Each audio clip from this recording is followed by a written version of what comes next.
nobelang El Filibusterismo o sa literal na pagpapakulugan ay ang paghahari ng kasakaman ay ang pangalawang nobelang isinulat ni Rizal na kanyang buong pusong inialay para sa tatlong paring martir na mas kilala sa bansag na Gomborza. Ito ang karugtong o sukwel sa Nolimi Tangere. At tulad sa Nolimi, nagdanas si Rizal ng hirap habang isinulat ito. Ito ay nakasulat sa wikang Kastila. Sinimulan niya ang akda noong Oktubre ng 1887 habang nagpapraktis ng medisina sa Calamba.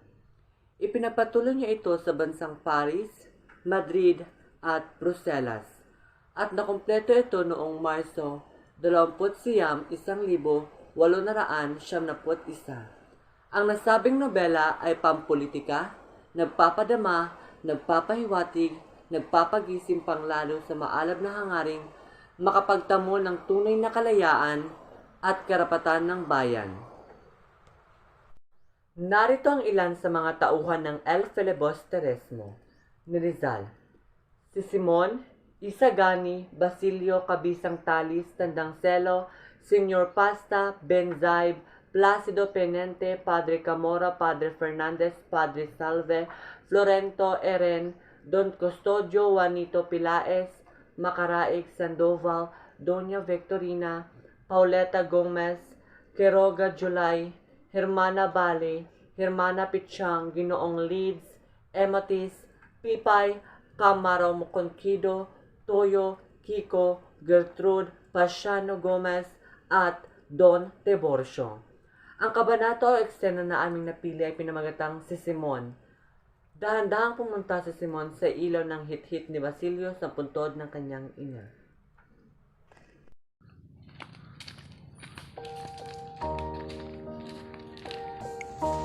Inay, kumusta ka na?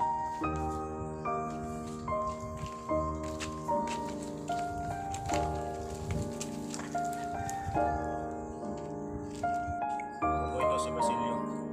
Sobrang nangungulila pa rin po ako sa inyong pagkawala. Maging 3 taon na rin ang nakaraan. Ngunit hanggang ngayon, ay ramdam ko pa rin ang sakit na tulog. Aba, si Ginoong Simon yun ah. Oo. Nagtutulong ba ko sa inyo? Sa lugar na ito rin mismo una tayo nagkita. Tinulungan niyo pa po akong ilibing ang aking ina. Kung gayoy, nakilala mo ba kung sino talaga ako? Kayo po si Ginoong Crisostomo Ibarra. At alam ng lahat, ay patay na po kayo.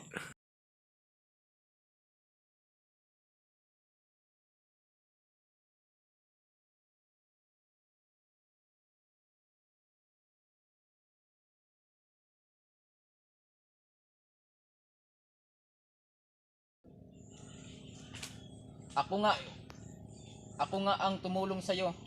13 taon na ang nakalipas. Pumunta ako noon dito upang bigyang halaga ang aking kaibigan na nag-aalay ng kanyang buhay para sa ating bayan. Ngayon ay ipagpatuloy ko na ang kaniyang nasimulan, ngunit ang mga kabataan ngayon ay sumusubra na. Nagpapaalipin na lamang sila sa wikang di naman nila kinagisigan. Nagkakamali ka, Ginoo. Kung hindi dahil sa pag-aaral ng kabataan ng wikang Kastila, ay hindi tayo makakalapit sa pamahalaan. Ito rin ay isang paraan upang tuluyan ng magkaisa ang mga Pilipino. Mali! Kailanman ay hindi nito mapagbubuklod ang mga Pilipino. Magiging dahilan lamang ito upang tuluyan ng talikuran ng mga Pilipino ang kanilang sariling wika. Hindi yan mangyayari dahil mali ang iyong inakala. Masyado na talagang nalaso ng wikang iyan ang kaisipan ng mga kabataan ngayon. Hahayaan kitang mabuhay ngayon, Basilio.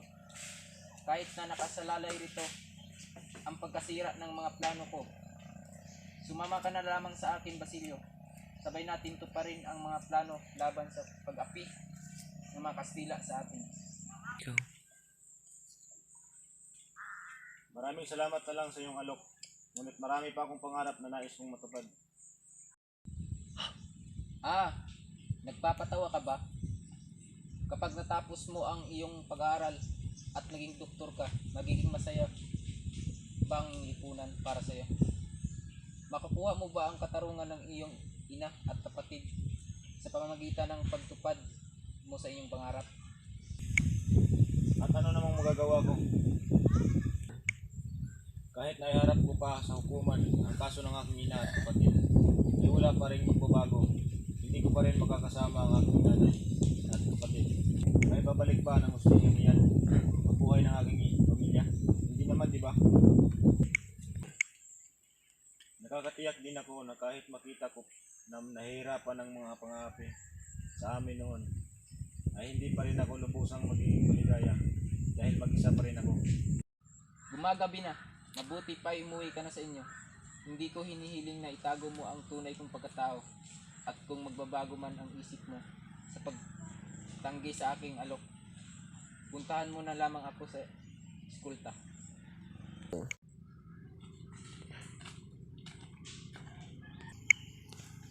Tama kaya ang ginawa ko? Bahala na nga. Basta mamamatay ang mahina at matitira ang malakas. Malapit nang matupad ng aking mga plano. Kunting panahon na lang at magdudusa na din sila.